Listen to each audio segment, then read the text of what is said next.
annual State of the Movement event. And we've been holding this event every year to give the Horizons family, donors, grantee organizations and the wider community an opportunity to hear from some of the most thoughtful and most informed and experienced leaders in the LGBTQ movement. And tonight is no exception at all. And I will introduce folks in just a couple of minutes. But I want to go back for a moment to the State of the Movement 8 years ago. And that just so happened to fall 2 days after an election day that we would all rather forget. But it did. And as you can imagine, we were in person. This was pre-pandemic. And we were all shell-shocked. People were bewildered. And yet, over time, we all know we recovered and we fought. And after 4 years of that, we had 4 years where we felt like we could breathe again.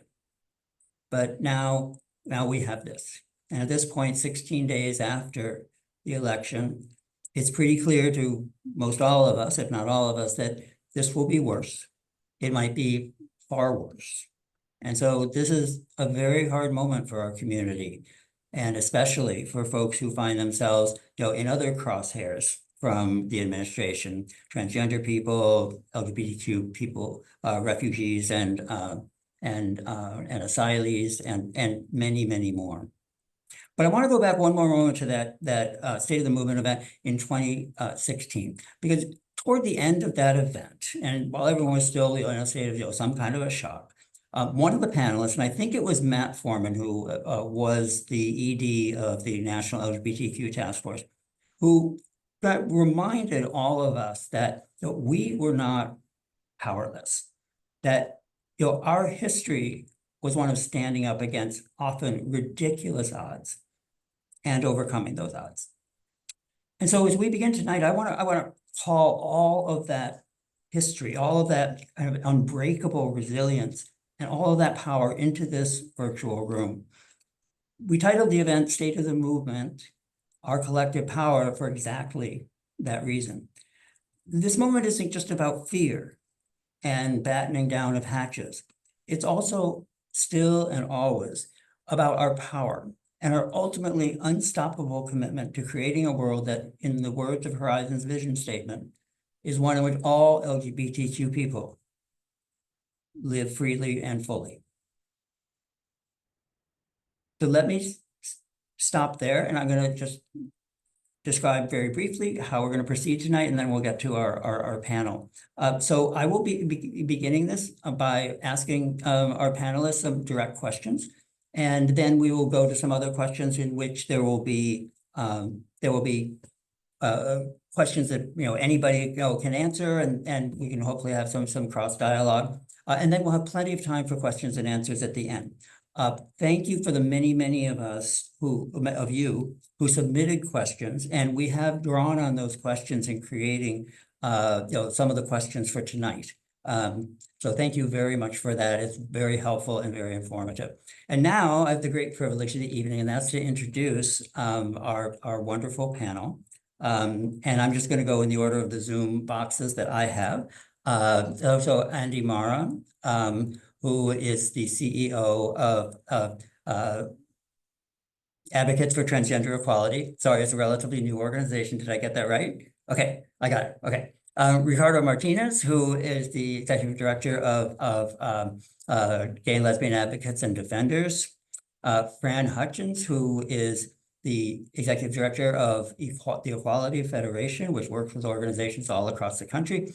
And unfortunately, Imani could not be with us tonight, but we are phenomenally lucky that Shannon Minter, who it might be going on 3 decades, has been the legal director of the National Center for Lesbian Rights and has argued countless critical cases, in our movement. So thank you, Shannon, for stepping in at the last moment. So let's get started then. I would like to ask each of you to just very briefly, or 3 words that you would use to describe the state of our movement today. And let's start with you, Ricardo.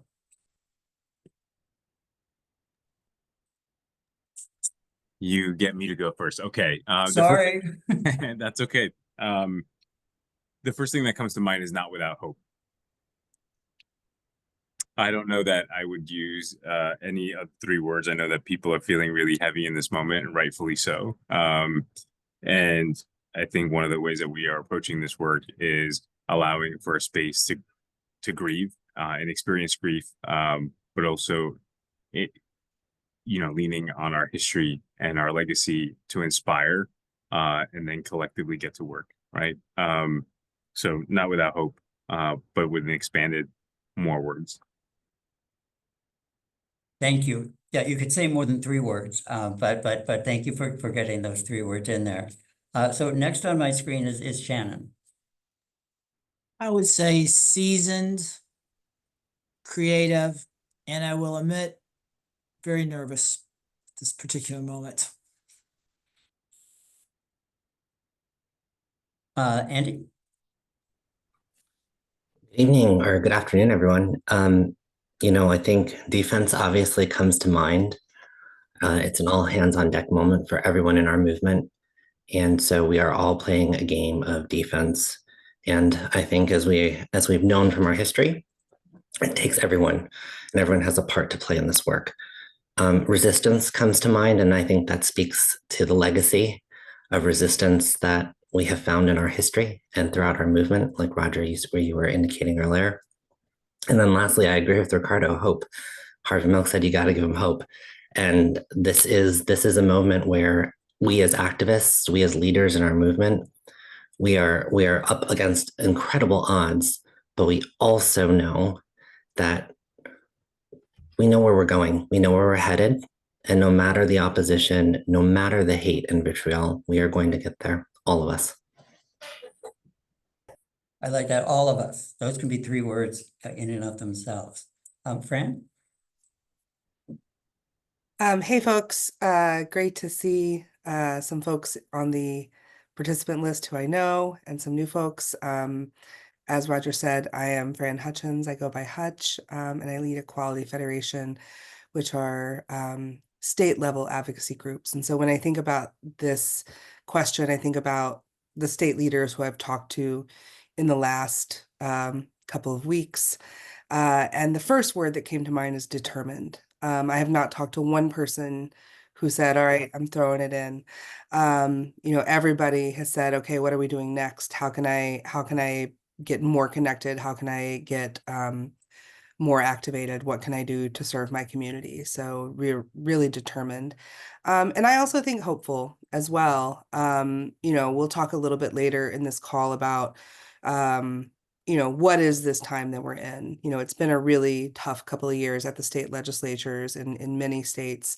And the election that just happened didn't on its face seem to help, but we have some glimmers of hope.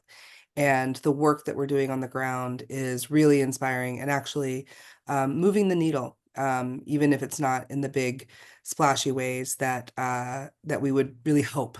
But we definitely have seen some progress. And then the last word that I'll use to describe us, and this is a little bit my experience. I was just talking to the panelists when we were in the green room. A number of movement leaders from the US just got back from the ILGA World Conference. And the thing that I really noted in meeting global leaders there from places like Uganda and Hungary and the former USSR, is that we are fighting the same folks. We're fighting the same enemies, literally some of the same organizations. And so the third word that I would use, and maybe it's a bit aspirational from a US perspective, is global. I think our movement has to be and is necessarily global right now. Thank you. Thank you all for that. So I promise everybody that we are not going to be totally negative tonight. That is a solemn promise. But the next question that I have is one that came up when we were doing a kind of a planning session for this, the panelists and I. And the question was, given where we are right now, what is the single thing that you are the very most concerned about? with respect to the state of the movement.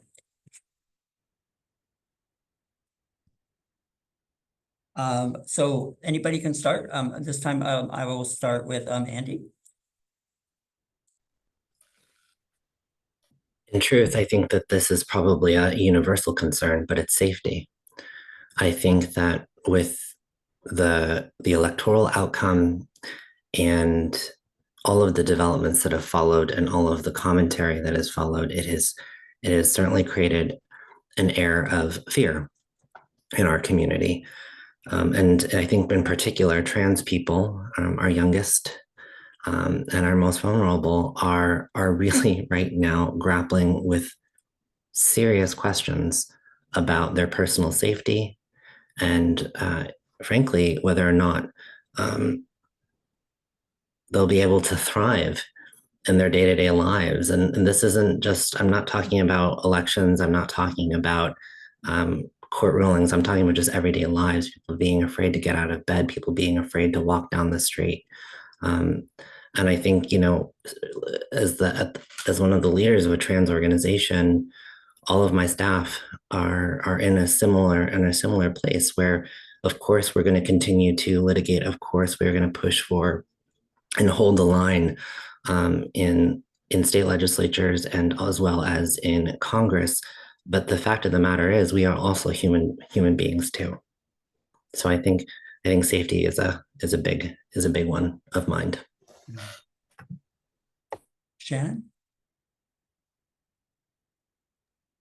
Oh my gosh, Andy, I have got to echo what you just said. I am so concerned about the impact on young people and transgender young people in particular. I have been shocked, y'all. We have a bunch of cases with where we represent families of transgender young people challenging medical bans and sports bans and all that. And I have been shocked by how many parents have asked me since the election, can you please talk to my child and just tell them that everything is going to be okay, or tell them something? I mean, I was like, wow, yes, I can. And I have, but these poor kids, I mean, they're just, they all asked me the same question, like, why should I have any hope at all? Like, tell me, you know, why should I have any confidence that any of this is going to be okay, or that I'm ever going to be able to have a good life? I mean, it's been really very, very shocking and sobering to me to have those. And I know, for example, that the Trevor Project is reporting they've been flooded with calls from LGBT young people who are really despondent about what's happening. And I just talked to one of our clients today. It was a young woman who's being targeted, doxxed nationally by one of these anti-transgender right-wing groups. And she's been so strong and so amazing and courageous. And you know, today she just had reached her breaking point today, and it's heartbreaking. It's really heartbreaking to talk to these young people.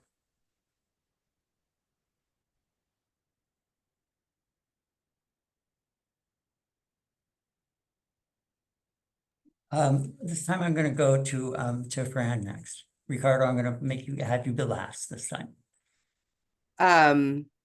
Yeah, that's thanks, Andy and Shannon. Very sobering. I mean, I think it's safe to say we are all concerned about a lot of things. And that's actually one of the things I'm concerned about, is the number of things to be concerned about.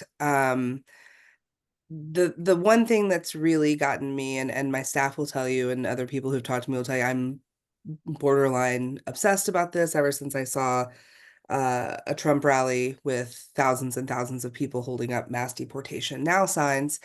I am really, really concerned. I was working in immigration, immigrant organizing in 2006, 7, when the Sensenbrenner Act was up for a vote, and when they started doing really increasing workplace raids.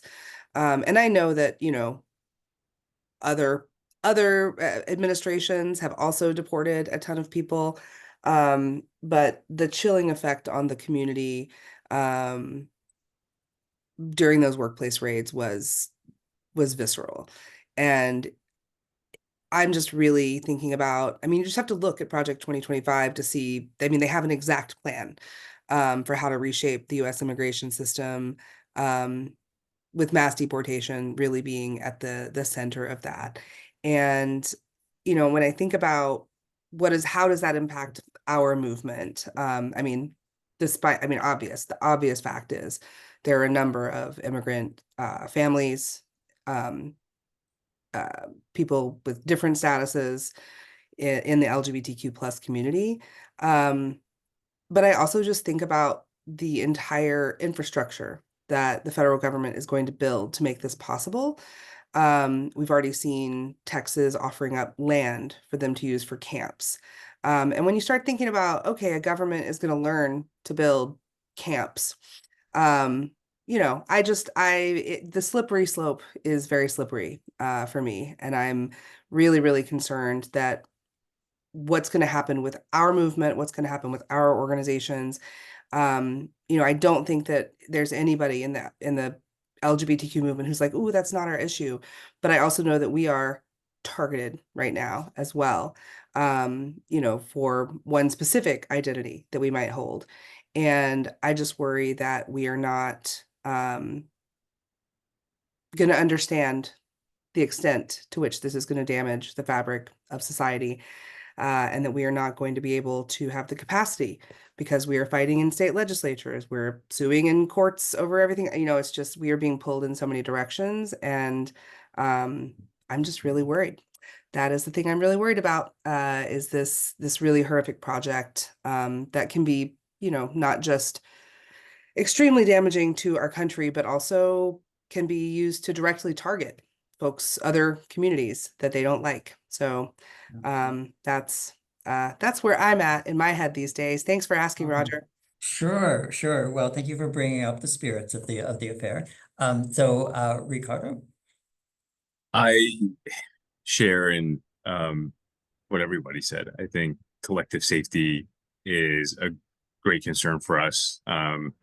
We have a Glad Law Answers hotline that folks can call for resources and pro bono legal service and referrals. And we saw a 400% spike the days after the election. And I think that brings me to what worries me the most. It's resources, right? Along with safety and along with what Hutch described, I think our opposition is spending millions and millions and millions of dollars to attack and scapegoat our communities. At the same time as we're seeing folks retreat from being public allies and putting money behind their values, right? Publicly and in large sums and amounts. And I think we're going to need resources, both people and money, to do this work.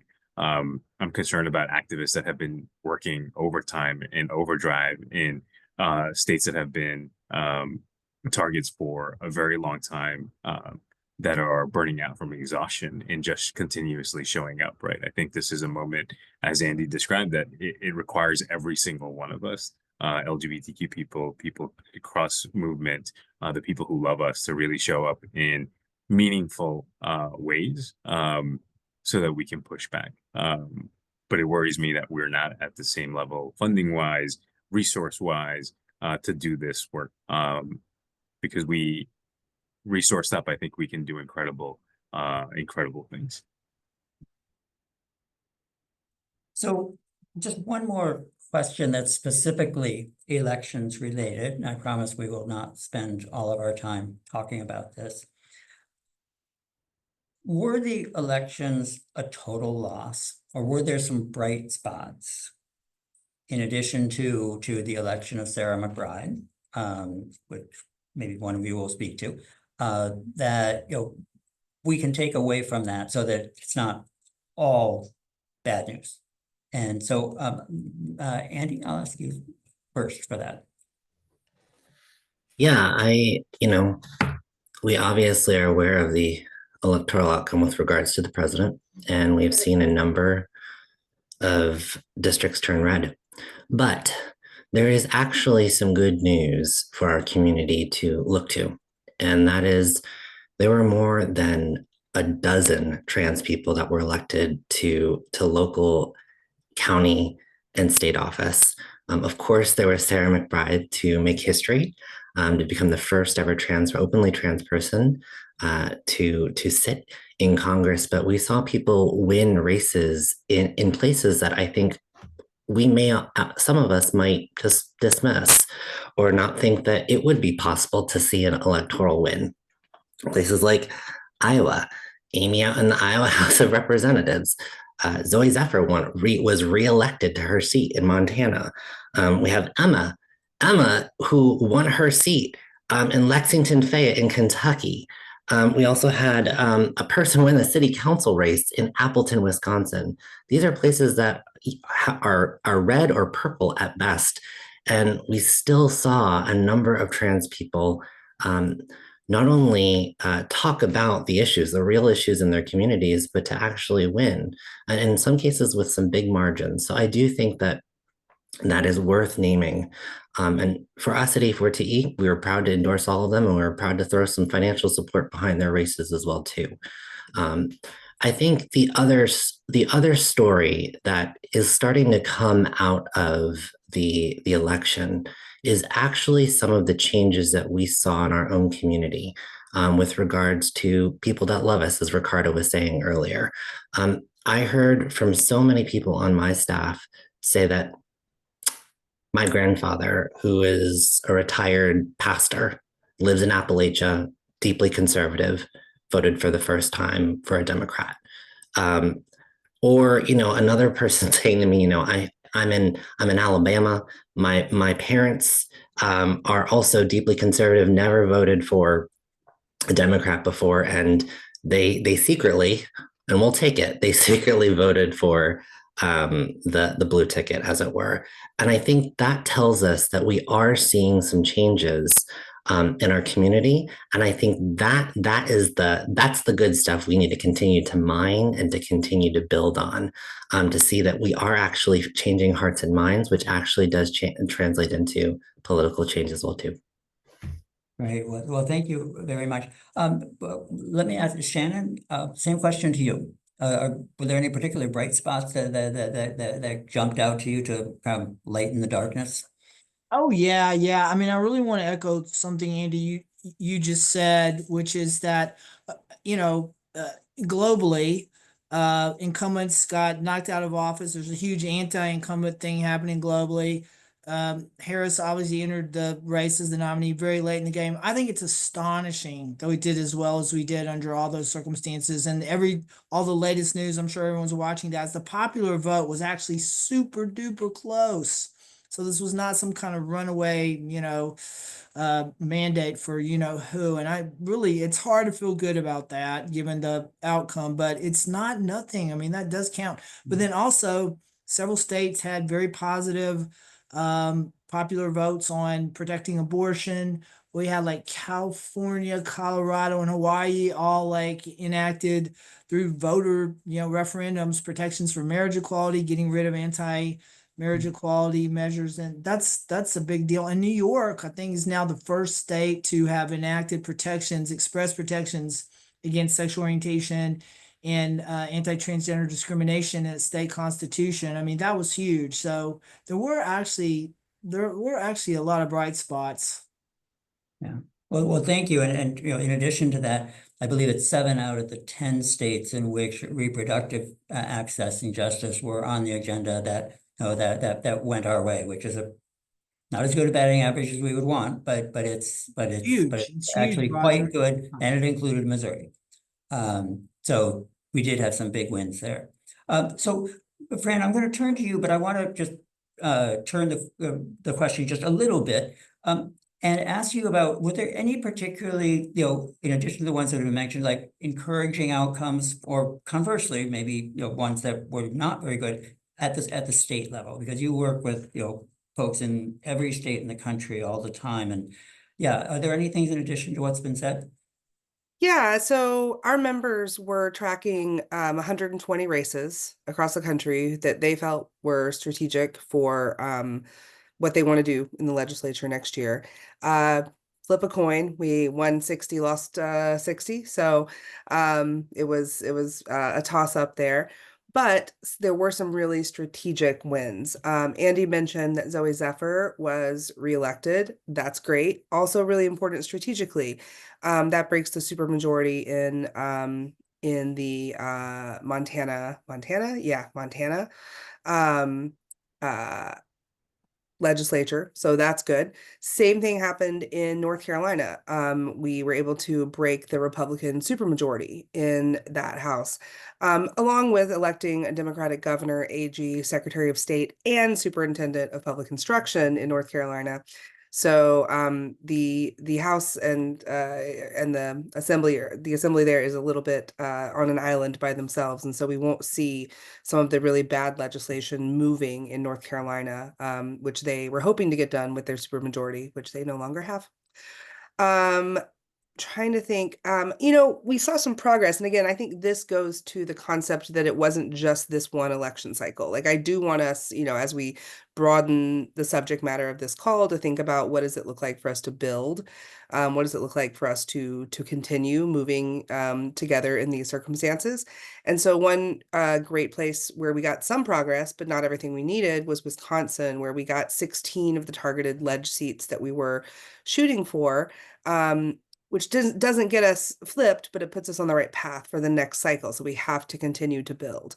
And I just want to mention that another, big win for, I think, for Federation members to start off with is that more than 30 of our state level groups ran voter education outreach and turnout campaigns. Most of those were C4, so independent expenditures. Many people ran, even more of our groups ran C3, just voter education campaigns. And a lot of our groups also do endorsements, but just getting the volume of our member groups out there talking to our voters and getting them out to vote. I think many of you have probably seen a lot of the data post-election that queer folks got out to vote in really high numbers and voted mostly for our own interests. So way to go us. I think that there were some more worrying, or I would say just sort of like disappointing things that happened at the state level. Both Minnesota and Michigan last year were on a tear. We had Democratic trifectas in both of those states, and were able to do a lot legislatively for queer folks, including in Minnesota banning conversion therapy and creating a trans refuge state. In Michigan, they secured LGBTQ plus inclusive non-discrimination, which was huge, and they've been trying to update the Elliott Larson Act for years and years. And so, unfortunately, both of those trifectas have been lost. We are now in a tie situation in Minnesota, and in Michigan, we have lost one chamber. So, I think we're going to see still not a lot of bad things moving in those places, but just we've lost the opportunity to be really forward thinking. And I do want to say, like, when we have governing power, whether that's, whatever party it is, but when we have a governing power that is pro LGBTQ, we can get really great things done. I do think, and I don't know if this question, this may be a later question, but I do think that in some of the states where we have governing power right now, we will start to see more of this proactive legislation moving this year in order to create more protections, as we may be losing things at a federal level. I do think that there's a few surprises from the cycle. I don't know if they're surprises, but just things to be paying attention to. So not a huge surprise, but definitely something to explore is the amount of money and ink spilled on anti-trans ads by the opposition. We saw not just special interest groups like America First Legal and some of our, the big anti-queer super PACs running these ads, but candidates themselves running these ads, which has been something in the past has been a little bit, they've kind of tried to stay a little bit removed from it. And now it was really a feature for many Republican candidates this time around. So just something to pay attention to.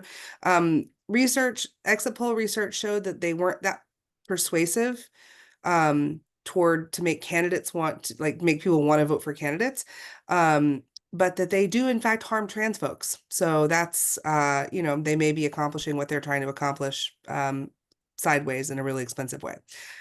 I would say too, the other thing to pay attention to there is that, we've seen some of this anti-trans rhetoric as part of the election really translate into an increased threat level for our organization. So when I heard Shannon and Andy mention safety, I know that a number of our groups have had increased, shall we say, unpleasant interactions with members of the public, ranging from phone calls, emails, threats of violence, etc. I know centers, LGBTQ centers across the country are likely facing some of this, and I know some of our national friends and partners have also seen this in the days following the election. So, I do worry that, even if these ads aren't specifically helpful to get folks elected, they're doing a lot of harm. Yeah, I think there's no question about that. And Horizons Foundation actually started a new fund. We call it our Safety and Security Fund, precisely to respond to organizations that are facing situations that need additional security or other things of that nature. So Ricardo, I'm going to turn to you. I also want to draw on your experience when you were the leader of Equality Texas. So building off of what Fran was saying, as we're coming into this period, this what are there things that we as a national movement that we can learn from the long experiences of states like Texas and others where facing long odds is just the order of the day? That's the situation in which you work. And so if there are things we've learned there that might be helpful to the movement more broadly, that would be really great to hear about.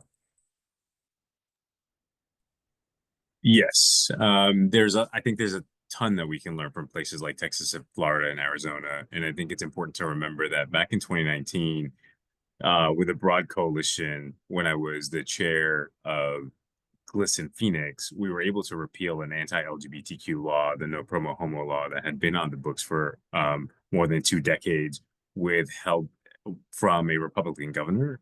And that change, even in dark times in 2019, was possible with a broad coalition of people when we work together, right? So I think it's important to just remember the wins that we've had in the past. And I know that the landscape has shifted significantly, but we were able to do and move the needle just a bit, even during times when we didn't expect that we could. In Texas specific, back in 2023, before the legislative session kicked off, I remember meeting with the Equality Texas team and telling them that the work ahead was just going to be rough. And I couldn't lie to them, right? Because what was before me was contentious. We knew what was coming. At that point, there were over 100 anti-LGBTQ bills that were filed. And my advice, as simple as it was just that we were working within this broken system. And in a broken system, there are cracks that we can identify and use to our advantage. And it was our job to identify the weaknesses in our opposition's armor and their foundation to buy us time, to distract, to build collective power, to continue setting good precedent, to champion successful pro-LGBTQ legislation and win in small and big ways. And if you think about Texas, it is a microcosm of what may happen federally, right? In that state, there is no institutional power. We don't have institutional power. We don't have a supportive governor or lieutenant governor. We don't have a majority in the House or the Senate. We don't have supportive heads of state agencies. And so the fact that we were able, in a broad coalition, defeat 96% of the 143 anti-LGBTQ bills that were filed in 2023 is miraculous. And that work that is being done by state-based organizations that Fran works with is critical, and we need to support and uplift organizations that are doing that work, like Equality Texas, the ACLU of Texas, the Texas Freedom Network, BTAC, Translegal Aid's Clinic of Texas, and Tent, who are doing really incredible work on the ground. Well, thank you. I'd like to turn now to an area where there were several of the questions that we received focused in on. So we all know that, at least on a federal level, that the courts have gone from being frequently our friends to most often now our opponents. And we all know that at the Supreme Court, there's been a sharp ideological turn to the right. And so, Shannon, I want to ask this first of you. Given that landscape, how are you and your legal team planning legal strategy for the period that we're about to enter into? Well, I'll tell you, courts have always been central to every single civil rights, human rights, freedom movement in this country. They will continue to be. I'm going to quote here my good friend and colleague Jennifer Levi from Glad Law, who is saying that Andy, you mentioned that, we're on defense here. Yes, we're on defense. And as Jennifer says, our overriding goal right now is to stop, delay, and reduce harm. Stop harm where we can, delay it where we can, reduce it where we can. And courts are going to be perhaps our single most powerful tool to do that. This is a huge country. There are still many, many, many good judges, many good venues in this country. You can believe and bet we are going to be right out of the gate challenging the terrible policies that we know are going to be coming down from this administration. And we will be able to stop some, and we will be able to delay some, and we will be able to reduce the harm. We did this when Trump was elected before. If you just remember, he immediately imposed a ban on transgender service members, which he will do again, probably the first day in office.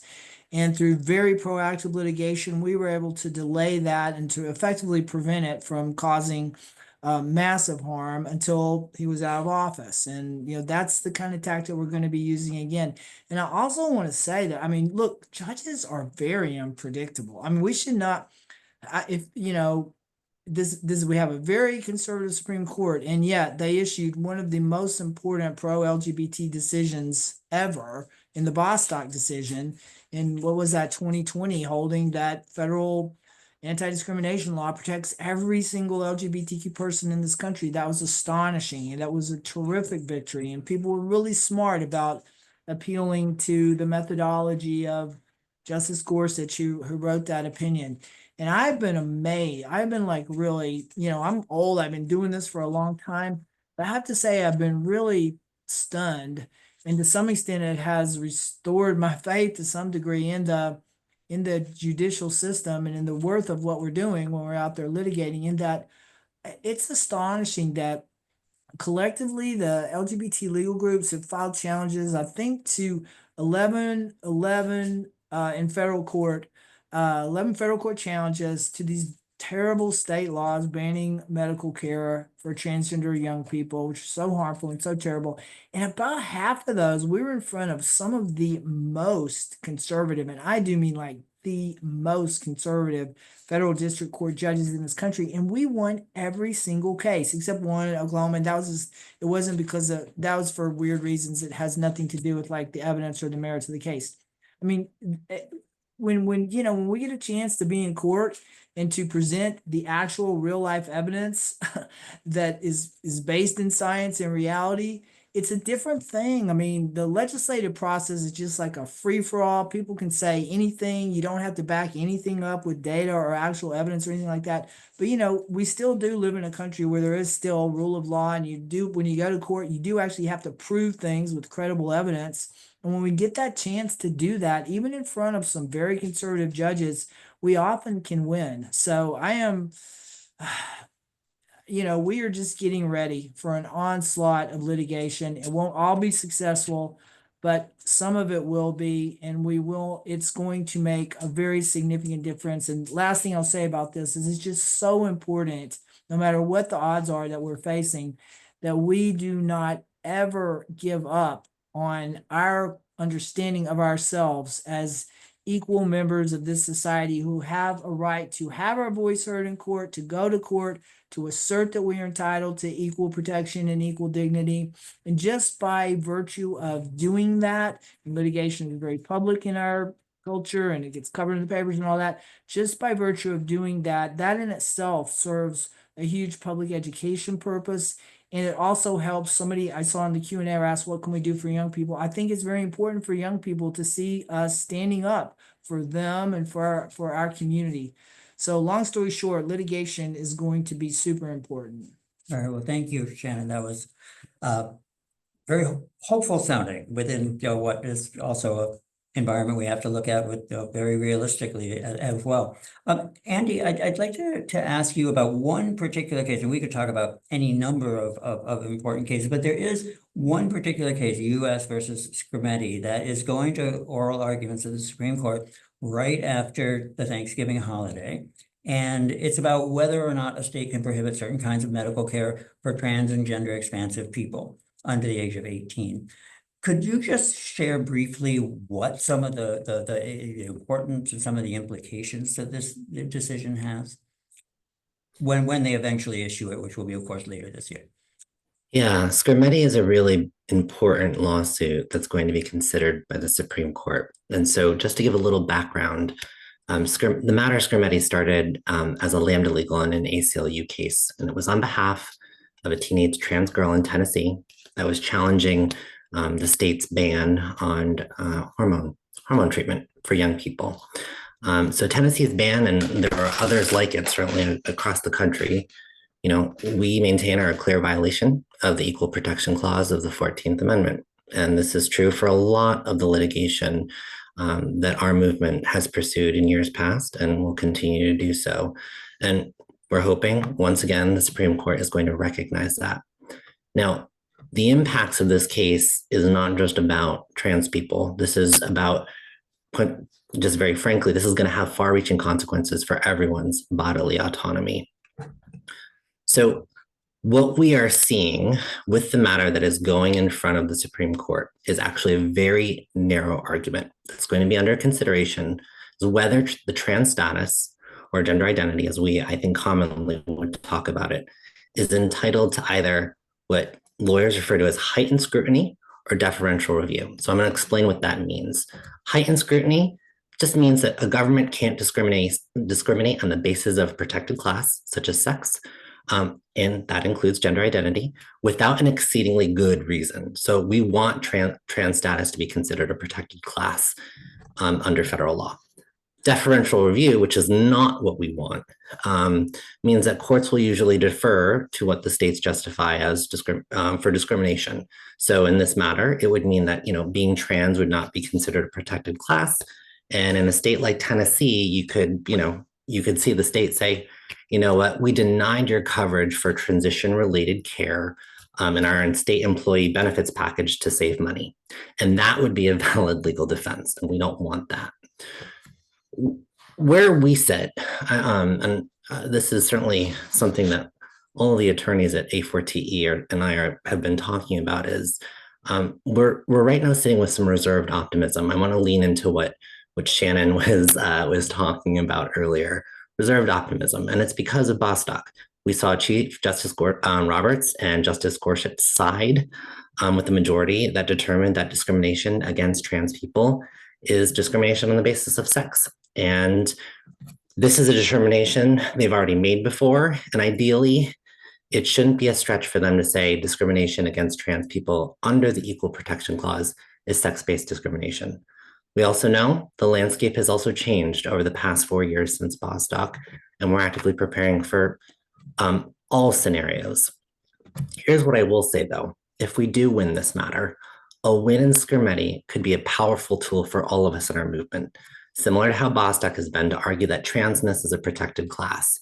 And as it stands right now, there's more than 26 states currently have some sort of ban on trans care for minors. So this win would actually be a big help in states where care has been prohibited. A loss in Scrimetti would mean devastating news for trans young people across this country. It would also make it potentially harder to hold government accountable and stop the government from discriminating against trans people in many areas of life. And that could include adult health care, access to ID documents, education, and so on. And in that scenario, you know, federal statutory protections already exist, like Title IX, Section 1557 of the Affordable Care Act, and Title VII will become even more important as we continue to litigate matters going forward. Right. Well, thank you, and we'll all be paying attention to what happens December 4th, and then of course what comes down probably in the late spring this year. I want to turn now to a question or two about kind of our movement, and in particular, how unified and collaborative we are. I've heard a couple of times, and well, we all know we all need to be in this. We all need to be in this together, and no more so than at a time, you know, like we're facing right now. And so I want to start with you, Fran, and just ask, I mean, how unified and collaborative do you see our movement as acting? I mean, we know that, you know, the society at large with all these, you know, bitter polarizations. I mean, do you see comparable challenges and possibly opportunities for our movement in terms of, you know, trying to be, you know, as unified as possible as we all get ready? I mean, I think that we're remarkably unified considering how hard the opposition is trying to divide us. So, you know, I think that one of the things that we've seen, and I mentioned already, the ads that were shown during the election, and this, of course, was actually the second round of elections. We saw some of these running in 22 as well, just more this time.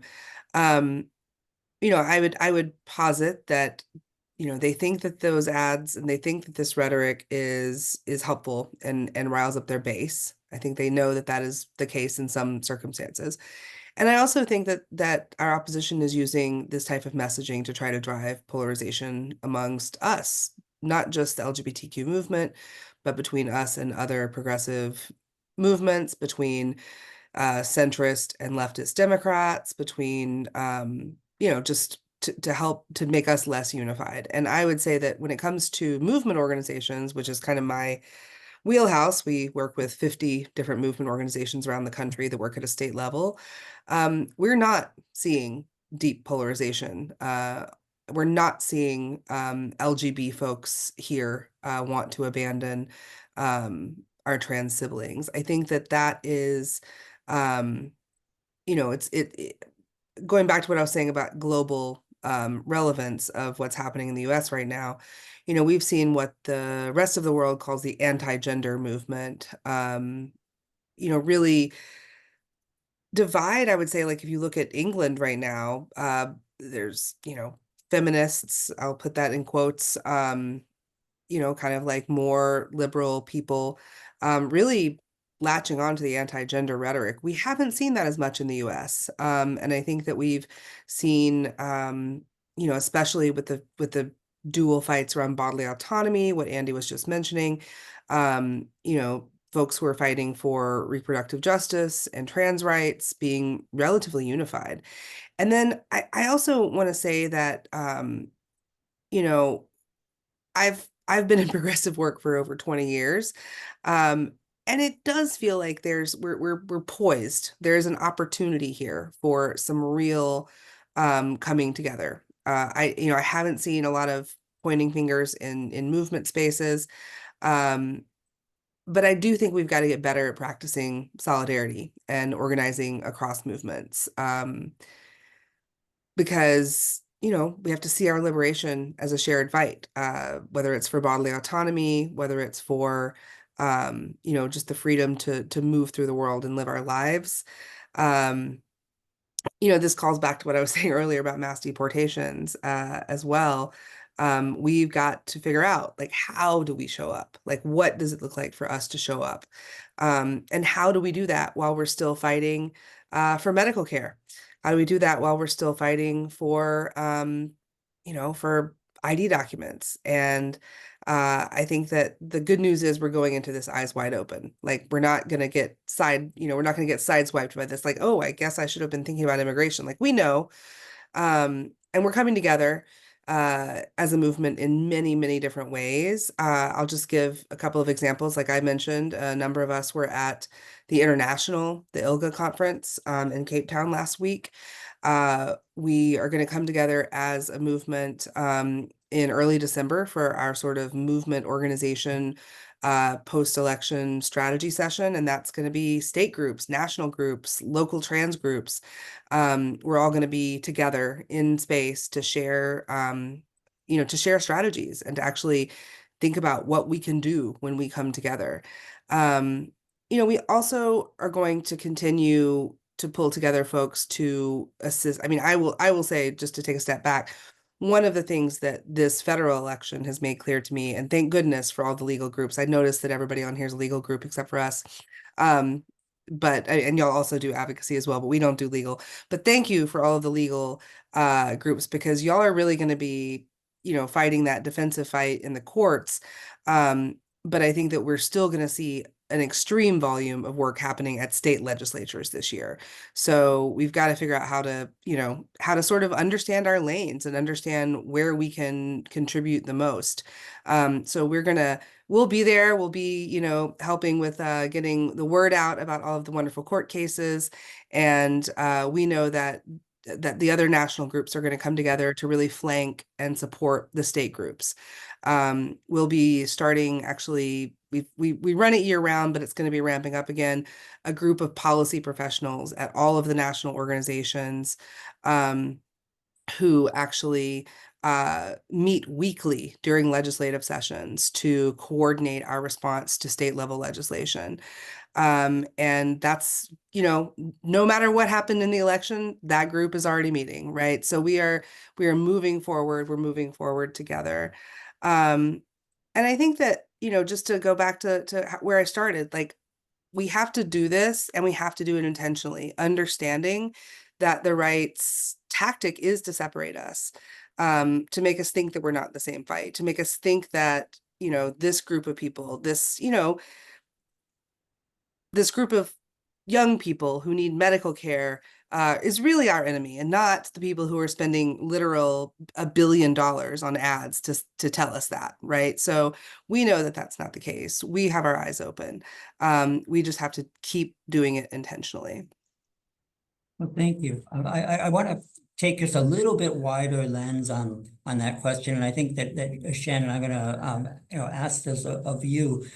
You've been in the movement maybe the longest of all of the folks on the call, and I'm wondering, do you see ways that we could work as a movement more productively and more collaboratively and more effectively with other movements who are, are sometimes called natural allies? And there always are ways that one can do that better. That doesn't matter when that happens, but the stakes seem pretty high right now. And I'm just wondering if anything comes to mind about how you would assess it and how you would see, are there ways that we could do that better?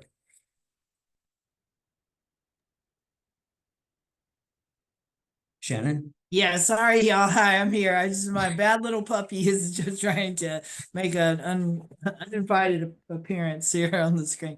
Yes, no, I have been in this movement a really long time, and I will address that. I just want to echo one thing that Fran said. I've been in the movement so long that I was in it before transgender people were part of what is now the LGBT movement. That was very real, y'all. That was just, transgender people were not at all part of the movement, and now thankfully we are. And I'm with you, Fran. Of course, we see some people at the margins, a few isolated voices, and some little on the margin segment of our movement questioning that again because of the incredible hostile, vicious focus on transgender people in the election. But on the whole, I feel very solid support, and I think we've crossed that bridge. And I just want to say, as a transgender person, I am very grateful for that, and we need the support.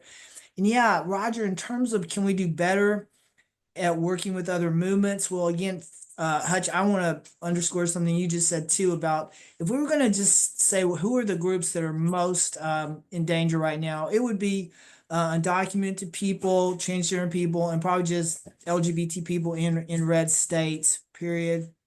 And I'm with you. I'm very concerned about the really horrors of what may be coming for undocumented people, and concerned. I know that our movement is committed to showing up and being there for people and being in solidarity. And would just echo what you said. We need to think really long and hard and carefully about what is the best way that we can do that.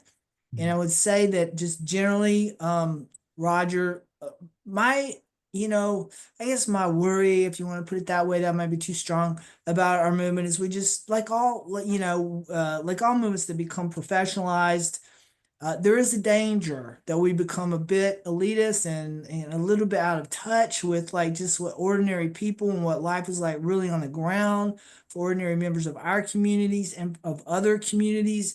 And I think we want to approach this with a lot of humility and care and make sure that we're not just engaging in, you know, performative statements or, I mean, in our rush to want to be supportive and to be part of the opposition to the terrible things that are coming, I think we have to be careful that we don't do harm, like cause unintentional harm by like seizing on, you know, dramatic statements or things that may sound good to us, but that might actually be harmful to the communities we're talking about. Because if there's one thing that's come through loud and clear from this election is that we have got to do a better job of explaining ourselves, our issues, other people, other marginalized communities' issues in ways that just everyone can understand. We've got to meet people where they are.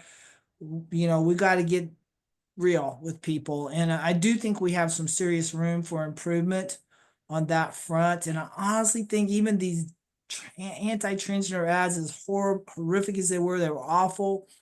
I think lots of times that what they reflected is not even so much direct animosity towards transgender people as they did a really good job on seizing on sometimes the ways that we talk and frame issues and talk about transgender issues in a way that can be very alienating and off-putting to ordinary people. And boy, did that get exploited to such terrible, harmful effect in this election.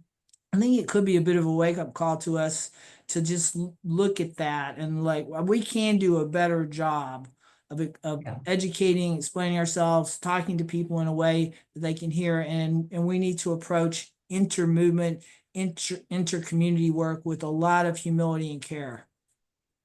Oh, thank you. So we are getting very close to the time where we're going to have focus on the questions from everybody who has is part of this Zoom. But I do want to ask one more important question for and ask each of you to respond to it briefly if you can, because we really want to get to the Q&A.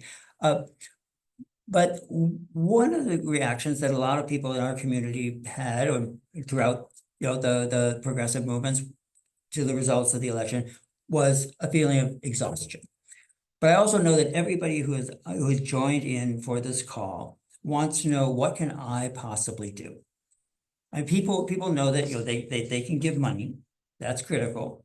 But what else might people be able to do? And in particular, for those of our folks who are with us tonight, who are in places like California, are there things that we can do to support LGBTQ organizations and people in states that don't have some of the protections that we are fortunate to have here?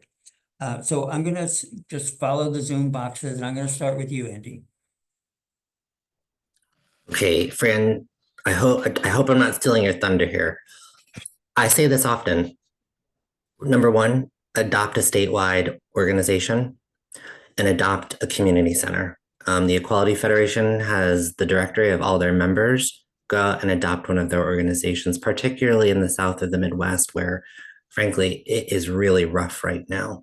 And for a community center, I know Denise, who is the head of Centerlink, would love to see supporters from other states support community centers and in some really hostile places. But I would also add, lastly, is I think for folks on the call, go become grassroots organizers. Go get trained by your local or state organization. There are plenty of resources and training camps to learn, but we need grassroots organizers right now, canvassing, talking to their community members, listening, and making the ask for equality. So I'll leave it there, Roger. All right. Well, thank you. Thank you for modeling much substance with brevity. So next, Ricardo. Yeah, I might fail on following, but I'm going to try my best.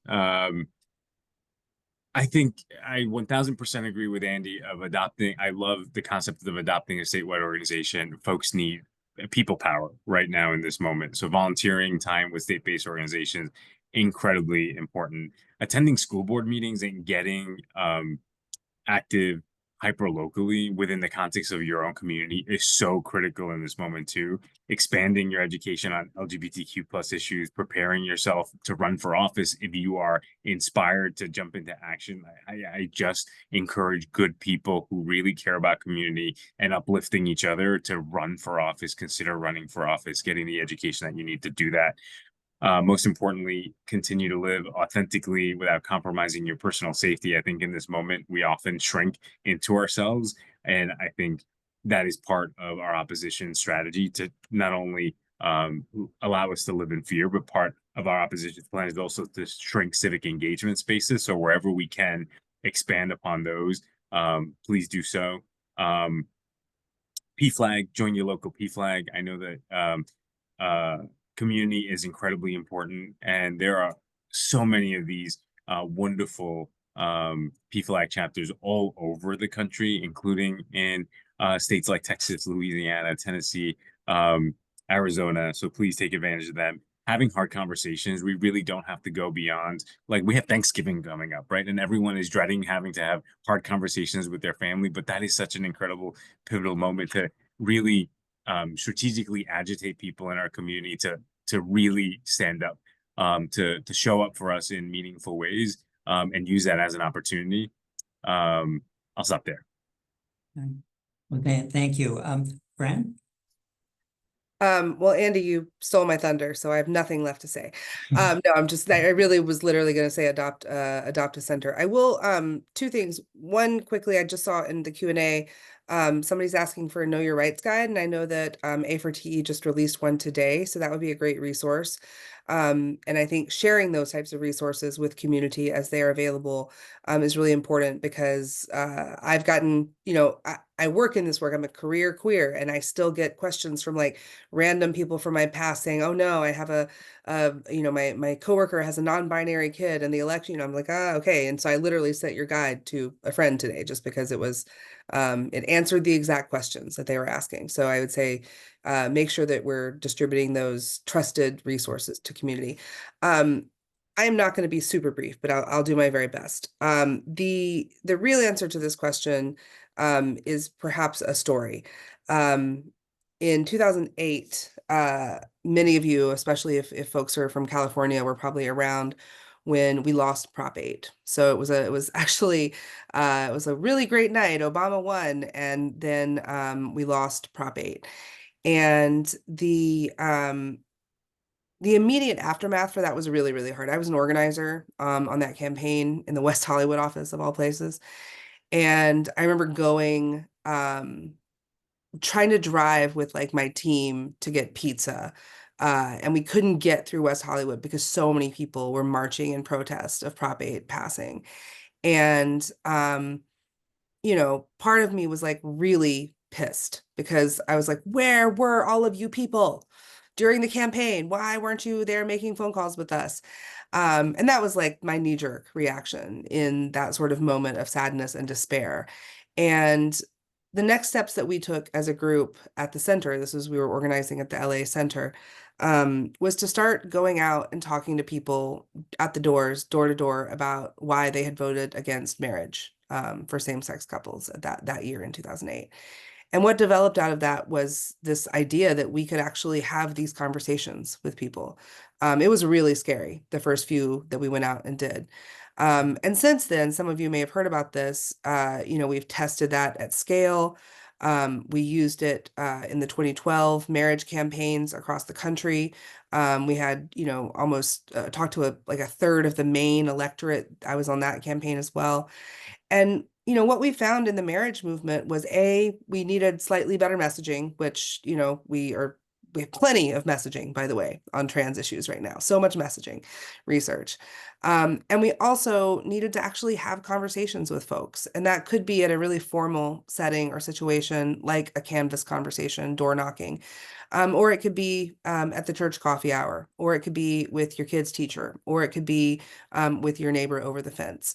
And when Andy said train to be a grassroots organizer, this is the kind of stuff, like I was not getting paid for any of this. This was all me as a volunteer, both as an organizer on the Prop 8 campaign, like basically full-time, unpaid, and then doing this research with our movement. And like as a grassroots organizer at the center, learning how to run a Canvas operation, learning how to do deep canvassing.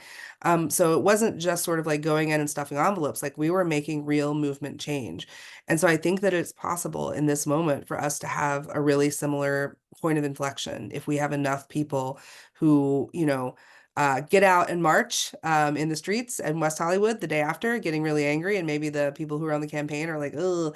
But then we brought those people in. We were running canvases with 100 people every other weekend who were coming in to volunteer to learn how to have these conversations. Equality Federation is in the middle of doing a project just like this on trans issues in 3 different states. We're going to be in Minnesota, Michigan, and Louisiana in the next year. So if you either live in one of those states or want to support the state groups who are doing that work, we're going to be out there talking to folks and trying to figure out, going back to exactly what Shannon said, not sort of how do we talk about trans folks and democracy, or trans folks and sports, and trans folks and. It's like, actually, how do we have a conversation with folks about gender? How do we have a conversation with folks about the fact that they're learning about transgender people for the first time, and it may seem like a lot. So, that's the kind of work that I think it's not as quick, satisfying. It takes a lot of time. Grassroots organizing is not a quick fix. And I think we have to both invest the time, the resources, and it takes people, just regular everyday people who want to get out and make a difference in their community to do those types of actions. It's not easy. Like the first door I knocked on, I cried. Like I was like, oh my God, I'm going to die. But I can't even tell you at this point how many doors I've knocked on since 2009. So I hope that folks will get out and do that kind of work. Well, thank you. Shannon, with apologies, I'm going to jump to another question. We want to try to get to, as many of these questions that folks are sharing as possible. So one of them that came in early, and it's related to some of the things that several of you have shared. What are some resources that for smaller nonprofits and grassroots organizations to learn about strategies for safety, building community, forging coalition, educating allies, and how can small cash-strapped groups and those newer to the movement best get involved and best get equipped? So I'm going to start that with Shannon.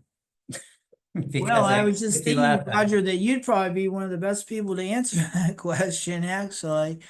I'm really happy that you all started that fund to help presumably smaller nonprofits that don't have the resources that maybe some of the bigger groups do to deal with safety and security issues. I mean, I do think there are some of the other big national funders are recognizing that this is a need and putting out resources and funding for groups to reach out to find out how can you protect your staff, what kinds of basic security measures can you take. One thing that's been on my mind, though, since we started the panel here, and I've been trying to read some of the questions in the Q&A, I've been really struck by how many people are asking, what resources do we have to protect people against doxing, which is particularly, I'll just say, a big worry right now for transgender people. And I mean, I don't have to give y'all too many. I mean, everybody is aware of examples. I mean, there's things going on right now with the group, this Riley Gaines, this anti-transgender activist who's just hateful and trolling around the country looking for players on women's teams at the college and university level, and even at the high school level, who she thinks are transgender or are known to be transgender, and literally mobilizing a national mob to target an individual young person and try to destroy their lives. I mean, she's not only posting stuff on social media that is hateful and horrible, and getting like mobs of people on social media to dox these individual young people, by getting people to show up, crowds of people to show up at their games to harass them. I mean, I've never seen anything like this before. I mean, this is one of the ways to me that we are not just in another bad turn of the wheel, which is of course we all know civil rights movements go through ups and downs. This is something different. I mean, we're on new terrain here. I don't think that we've seen anything like this before. In our certainly in our lifetimes. And this to me is like we have got to figure this out. And I do not have a ready solution for it, but I didn't want to leave this panel without acknowledging the many people. Willie Wilkinson, you're out there. You asked this question.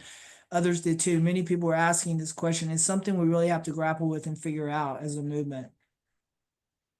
Well, thank you. Thank you for that. So I wanted to see, because I think that's particularly important. If Andy, do you have anything you'd like to add to what Shannon shared? Yes, and I think that this is when my love of history comes in handy. I think if you look at our movement, you'll see that there have been major inflection points where we have had similar crises, and we as a movement have had to come together and have hard conversations, but ultimately stand united together.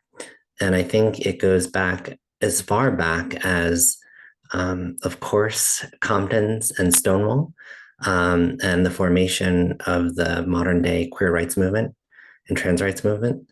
But also, if you look at moments like the HIV/AIDS crisis, when there was a crisis around how do we hold community members who at the time were testing positive and had no idea what HIV or AIDS was, and our community was shunning them. You look at ENDA and the fight for non-discrimination protections that include trans people. You look at marriage.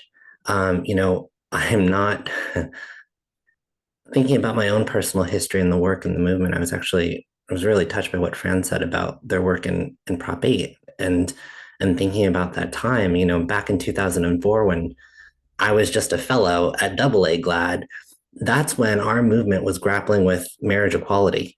Many in our movement thought that we had gone too far with marriage. Folks were just okay with their domestic partnerships, those civil unions. So why are we riling up everybody with this notion of marriage equality? And now we face a crisis that is impacting, as Shannon said, some of our most vulnerable people in our community, our young people.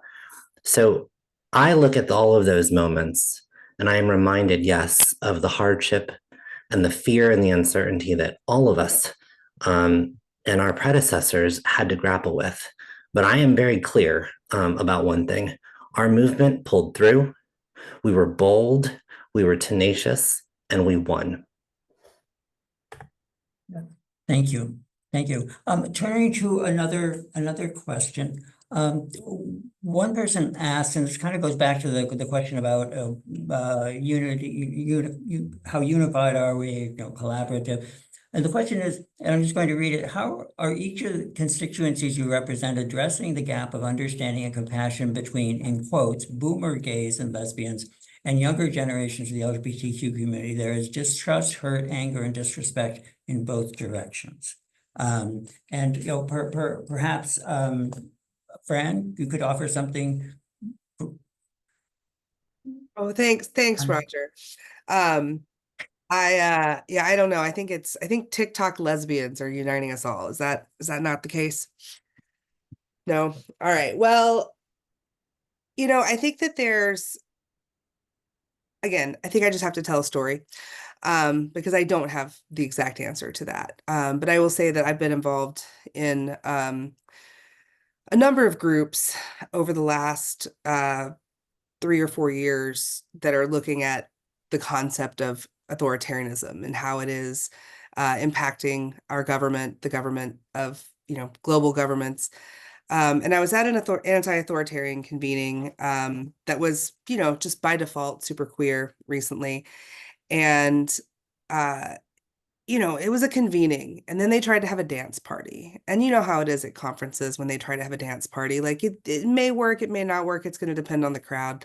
And I was a little bit worried that it was just going to be a flop and that everybody was going to feel really awkward until the elders started dancing. And I will say this, I mean, they self-identified as elders. These were some folks who, if I named them, I will not name them because I don't want to embarrass folks or, blow up people's spots. But these were some movement elders, mostly older lesbians, started dancing. And then some of the younger folks, the millennials and Gen Z folks who were there, started dancing with the older lesbians. And I was just sitting there saying, and I said to myself when I saw this scene unfold, I'm not dancing at all because I'm just real awkward and I'm sitting on the sidelines no matter what. But I'm seeing this happen and I'm thinking, we need each other.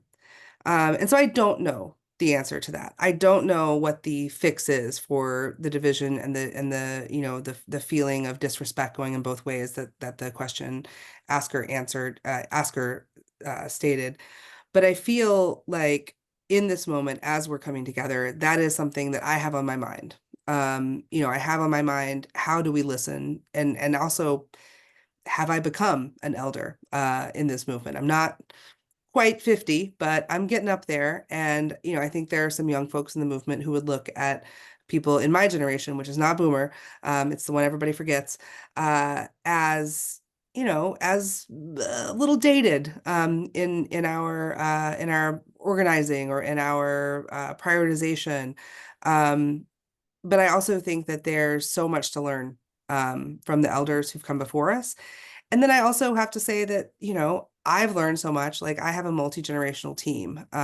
We've got 300 staff across the movement in our Equality Federation member groups.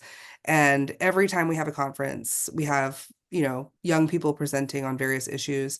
And I've learned so much, and I know that other folks have as well. So I guess I would take it offline, essentially, right? So online, I think we're seeing a lot of this argument and distaste for each other's generations. But the closer you get to the ground, the more organizing you're doing, the less that's coming into play. So that's my hopeful answer to that. And I don't think it's a quick fix, but I do see some promise when you sort of step away from the computer monitor. Well, and thank you for sharing, well, all of that, but also especially that story. It's a really wonderful image to think about.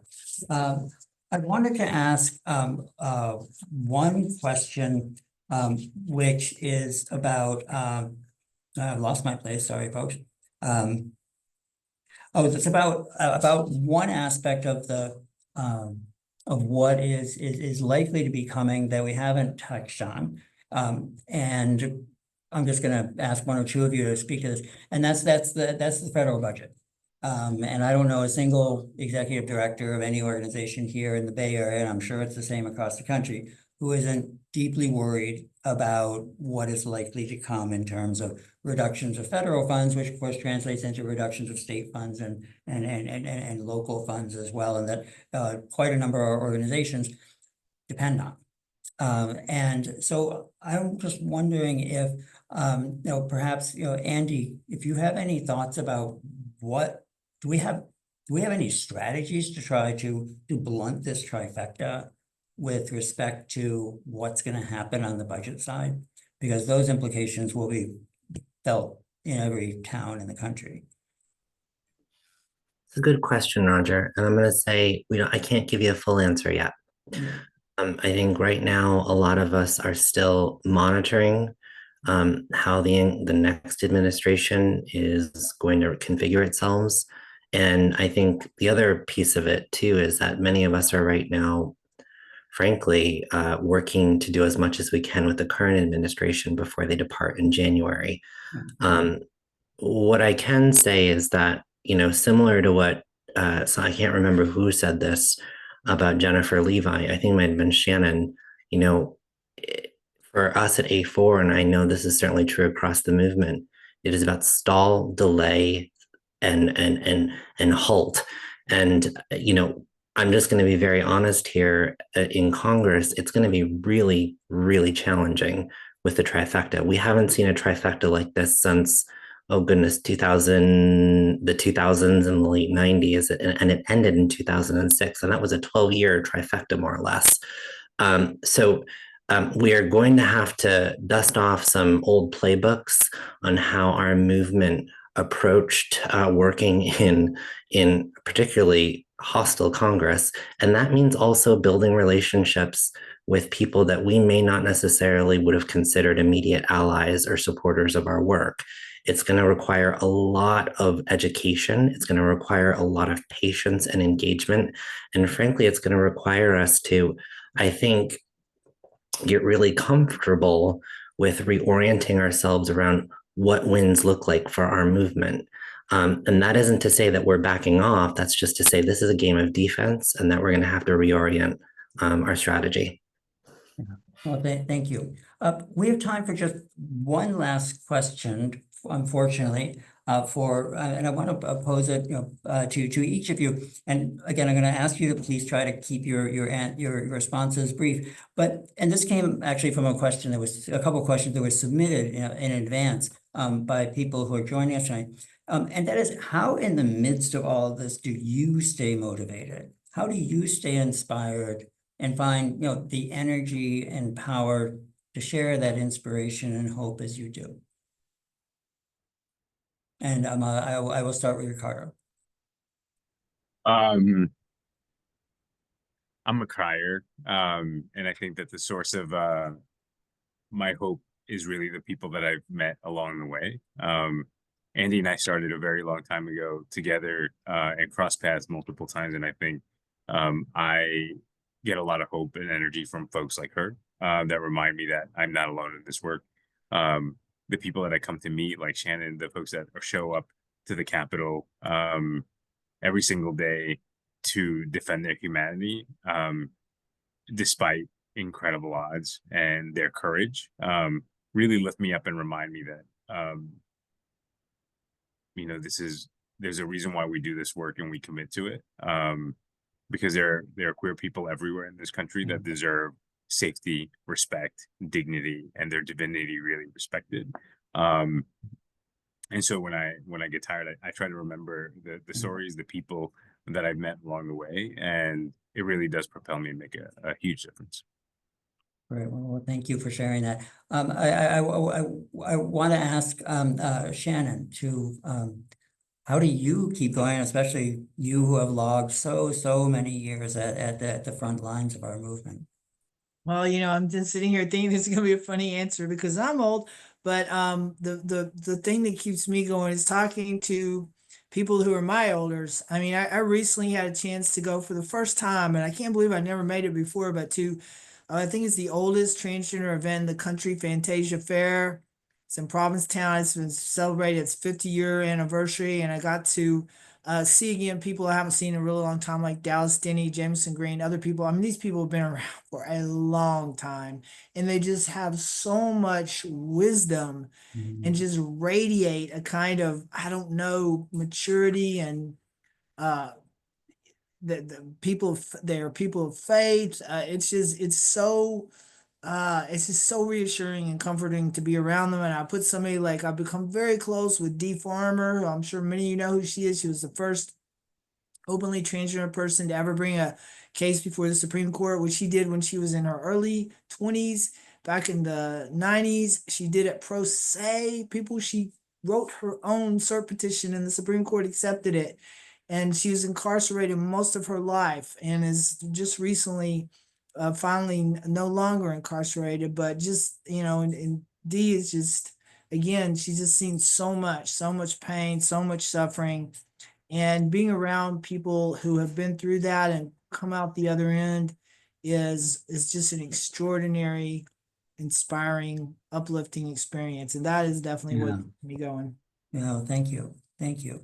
And so I'd like to ask this of you, Fran, and I'll turn to Andy at the end. Yeah, so I people who know me know that I have a tattoo I have multiple tattoos, but I have a tattoo on my arm that says, "I love it when a plan comes together." And it comes from, the A team, for those of you who are old enough to remember the A team. But it's also something my dad used to say. And it's just, like, super inspiring to me. I actually have it, well, you can't see it, but that little black box on my wall back there also says that. And so what's giving me hope is actually the conversations that I've been a part of with folks who are organizing. We are not hopeless. We are not wandering around wondering what's next. We have a plan. There are multiple plans. Local groups have started already getting really creative. And, it just seeing that and seeing the way that people are responding to mutual aid, to helping folks in this really difficult time, to helping each other, um, and just sitting down with my team and saying, like, what are we going to do? How do we best respond? And I think that this is, for those of us who work in mission driven organizations, this time of clarity. So, like, I know that Equality Federation's entire existence is to support state level groups who are working on LGBTQ policy. How can we really dig in and do that in a really big way? And that's our plan. That's our plan going forward, and we're going to work that plan. We can't control what we can't control, but we can really lean into our strengths right now. And so that's what's giving me hope. Thank you. And finally, Andy. Yeah, what gives me hope is actually, I think, what got me started in this work to begin with, and the people that were behind it in many ways. I started working in our movement very young. I first started as a high school student organizer, working on passing my state's Safer Schools bill in New York. And I had the immense privilege of being able to develop and grow in our movement, and learn from some incredible powerhouses along the way. Kevin Jennings, Eliza Bayard, Joan Gary. These are folks that have done an immense amount of work for our movement. And they did it to make sure that the next generation of queer and trans people would have a better life, a better reality, than what they grew up with. And now finding myself in the role that I'm in, and I think probably for a lot of us that have recently stepped into leadership in our movement, that is what drives me. This work right now is incredibly difficult. It is tough, but what keeps me going is knowing that I now have the privilege, the immense privilege, to make sure that we do our damnedest to make sure that we leave a world in a far better place than when we stepped into it. And that inevitably leads to a brighter and lasting future for all of our young people and the future generations to come in our community. Thank you. That was really, really beautiful. So in closing, I'm going to answer the same question. So what keeps me motivated? There are four things. One is our history, which a number of you have spoken about, and all that we can learn from and the strength we can draw from it. The second is just knowing, because Horizons works with so many organizations on the ground, what the needs of our community are and how acute many of them are. And there's also then the confidence, or I could even say like the knowledge that, as more than one of you has said, our movement is going to survive. And not only that, but we're going to continue, to change the world. And everybody who has joined us here tonight, you're all activists. You wouldn't join a Zoom like this otherwise. And that's the other reason, the fourth reason that I feel that sense of confidence, and that's you. You meaning the big U, all of you joining us tonight. And all of us can find out how we can be part of this moment, because it's going to take all of us, as it always does, as it always has, and it always will. And I know that together we can indeed continue to not just delay and hold back, which we bloody well do have to do, but that we can continue to change the world.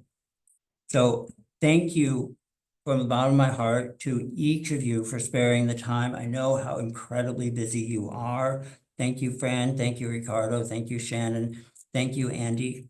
You've given us so much to think about, reflect on, and to be inspired by. Thank you very much. So thank you, all of you who have joined us. Thank you for all of you who submitted questions, and I apologize we couldn't get to more of them than we did. But I wish you all a wonderful evening. Take care.